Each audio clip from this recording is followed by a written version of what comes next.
Sayyidina Abu Bakar, cari mana ini Suwaibit. Kita semua sudah lapar. Kata Nuaiman dengan mudahnya dia mengatakan, sudah saya jual wahai Abu Bakar. Maka Sayyidina Abu Bakar bertanya, apa yang kau lakukan wahai Nuaiman? Diceritakan oleh Nuaiman dengan jujur. Nuaiman ini orangnya apa adanya, tapi nyusahin. Saya jual. Akhirnya dibawa oleh Nuaiman, Sayyidina Abu Bakar pergi ke mana? Ke pasar. Lalu dibeli lagi oleh Sayyidina Abu Bakar As-Siddiq Suwaibit, yang tadinya orang merdeka menjadi hamba sahaya sebentar, kemudian dibeli lagi oleh Sayyidina Abu Bakar. Pulang ke Madinah, kisah ini diceritakan di hadapan Rasulullah SAW. Maka perawi mengatakan, fadhahikan nabiyyu hatta badat nawajiduhu. Ketika diceritakan kisah Nuaiman tersebut dengan Suwaibit, Rasulullah tertawa sejadi-jadinya sehingga gigi geraham Rasulullah SAW nampak di wajah mata para sahabat. Sehingga perawi lain mengatakan, 1 tahun berlalu Rasulullah setiap ada tamu yang datang pada Rasulullah akan ceritakan kisah Nuaiman menjual Suwaibit tersebut. Jadi ada ikhwani, jangan kalian kira Rasulullah SAW itu hidup di satu masa sahabat-sahabatnya itu seperti ustadz-ustadz yang khusyuk, yang kayak Habib bin Anis ini banyak. Bahkan ikhwani, mungkin di akhir karena masanya sudah habis, pernah suatu waktu Rasulullah SAW didatangi asyraf, delegasi dari beberapa negara yang ingin mengenal apa itu agama Islam. Sehingga mereka datang ke rumah Rasulullah SAW membawa unta, kendaraan yang ketika itu kendaraan yang paling mahal mereka miliki. Itu untanya yang paling mewah. Diikat di depan rumah Rasulullah SAW. Tamunya pun masuk, duduk bersama Rasulullah SAW. Di depan rumah Rasulullah SAW ada beberapa sahabat. Ada Sayyiduna Hamzah. Kalian tahu Sayyidina Hamzah adalah orang yang pemberani. Ada Sayyiduna Umar. Kalian tahu Sayyidina Umar adalah orang yang pemberani. Ada Sayyiduna Ali bin Abi Thalib. Ada Sayyiduna Sa'ad bin Abi Waqqas. 4 sahabat ini lagi nongkrong gitu depan rumahnya Rasulullah SAW, berjaga sebelum Allah Subhanahu wa taala turunkan ayat wallahu ya'simuka minan nas. Ketika mereka sedang asyik duduk, tiba-tiba Nuaiman datang.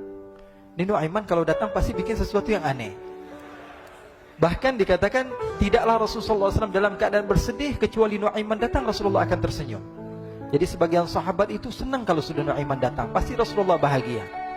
Tapi ketika itu Nuaiman datang, ingin duduk bareng-bareng Sayyidina Hamzah. Sayyidina Hamzah katakan kepada Nuaiman, bercanda begitu. Nuaiman, kamu lihat unta orang datang dari luar Arab ini. Lihat, kata Nuaiman, ini besar banget ini, badannya besar gitu. Dagingnya pasti banyak. Iya nih kalau kita sate enak nih ntar malam. Kata Nuaiman. Kata Sayyidina Hamzah, apakah kamu berani? Kata Nuaiman, saya berani aja asal kalian gak bilang sama Rasulullah. Kata Sayyidina Hamzah, benar wahai Nuaiman, benar kan? Akhirnya Sayyidina Hamzah lupa masalah itu, cuma bercanda-bercanda saja. Sayyidina Hamzah lagi asik sama Sayyidina Umar, Sayyidina Ali. Tiba-tiba apa? Ternyata ketika dia melihat unta tersebut sudah pisah antara kepala sama badannya. Nuaiman mengatakan, wahai Hamzah, ini unta saya sudah potong, saya mau pergi sebentar. Kalau Rasulullah cari saya, tolong jangan beritahu di mana saya. Nanti kalau keadaan sudah aman, mari kita nyate bareng-bareng. Ini ada yang seperti itu di zaman Rasulullah SAW. Maka dia pun berlari dan berlari mencari satu tempat supaya Rasulullah SAW dia selamat daripada Rasulullah SAW. Sehingga Sayyidina Hamzah bingung, ini kalau Rasulullah keluar gimana?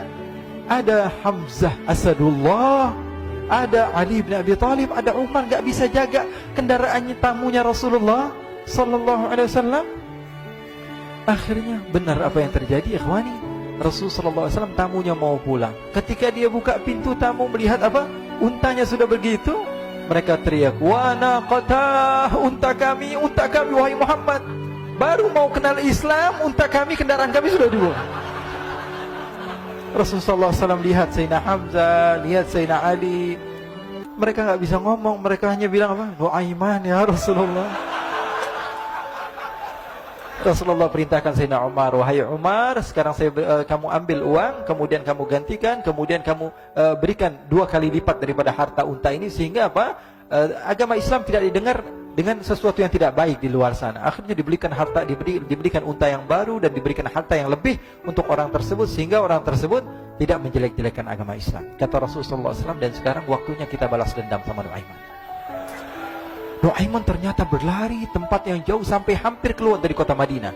Dia dapatkan seorang sahabat Nabi yang hadir juga dalam peperangan Badar, namanya Al-Miqdad bin Al-Aswad. Siapa namanya? Al-Miqdad bin Al-Aswad ketika itu sedang menggali sumur. Ketika sedang menggali sumur, Nuaiman datang. Nuaiman katakan kepada Miqdad, wahai Miqdad, wahai sahabat Rasul, kamu orang yang hadir dalam peperangan Badar, kamu adalah orang yang hebat. Dipuji-puji sama Nuaiman. Ada maunya ini. Akhirnya dia bilang, wahai Miqdad, tolong saya. Kenapa wahai Nuaiman, kamu ini kekasihnya Rasulullah, orang yang disayang sama Rasulullah. Kenapa? Saya ini sedang dikejar-kejar orang jahat. Tolong selamatkan saya pengen masuk ke dalam sumur, boleh atau tidak? Kata Miqdad, siapa yang mengejar kamu? Pokoknya saya dikejar sama orang-orang. Kamu mau atau tidak selamatkan saya? Ya sudah, selagi kamu itu adalah sahabat Nabi, silahkan kamu masuk. Masuk akhirnya Nuaiman ke dalam sumur tersebut. Lalu Nuaiman mengatakan, wahai Miqdad, dia keluar lagi. Nanti kalau ada yang cari saya, tolong jangan beritahu saya di dalam sumur ya. Kata Miqdad, baiklah. Kata Nuaiman, siapapun yang bertanya tentang saya, kamu tidak akan kasih tahu? Iya, kata. Walaupun Rasulullah yang tanya saya? Katanya, enggak mungkin Rasulullah datang ke tempat sejauh ini. Iya, walaupun Rasulullah. Akhirnya masuk Nuaiman.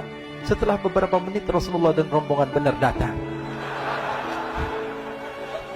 Miqdad bingung ini. Ini kenapa Rasulullah datang ke RW kami ini? Ada apa yang Rasulullah sampai sejauh ini? Ditanya, ya Rasulullah, ada apa ya Rasulullah? Kata Rasulullah, saya cari Nuaiman. Di mana Nuaiman? Inna lillah, kata Miqdad. Enggak dijawab ini Rasulullah. Kalau dijawab saya ingkar janji.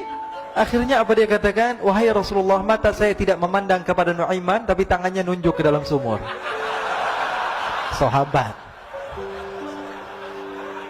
Apa dia bilang? Mata saya tidak melihat kepada Nuaiman, tapi tangannya nunjuk ke sumur. Akhirnya dibuka sama Rasulullah, Nuaiman muncul. Kata Rasulullah, Nuaiman, kamu bikin malu saya, wahai Nuaiman. Ya Rasulullah, yang bersalah bukan saya, tapi orang yang mencari saya bersama kamu, ya Rasulullah. Akhirnya Rasulullah nengok, siapa? Ternyata Nuaiman sudah lari kabur. Sallu ala Nabi Muhammad. Kisah-kisah seperti ini sebenarnya banyak sekali, ya. Ini menunjukkan kepada kita bahwa kehidupan Rasulullah itu begitu indah. Rasulullah SAW, kalau kamu mau menjadi orang yang baik, contoh Rasulullah. Mau menjadi bapak yang baik, contoh Rasulullah. Mau menjadi pemimpin peperangan yang baik, Rasulullah. Mau menjadi murid yang terbaik, contoh Rasulullah. Bagaimana akhlak Rasulullah. Mau menjadi suami yang baik, contoh Rasulullah. Dalam segala hal, apapun itu Rasulullah SAW adalah makhluk yang paling terbaik.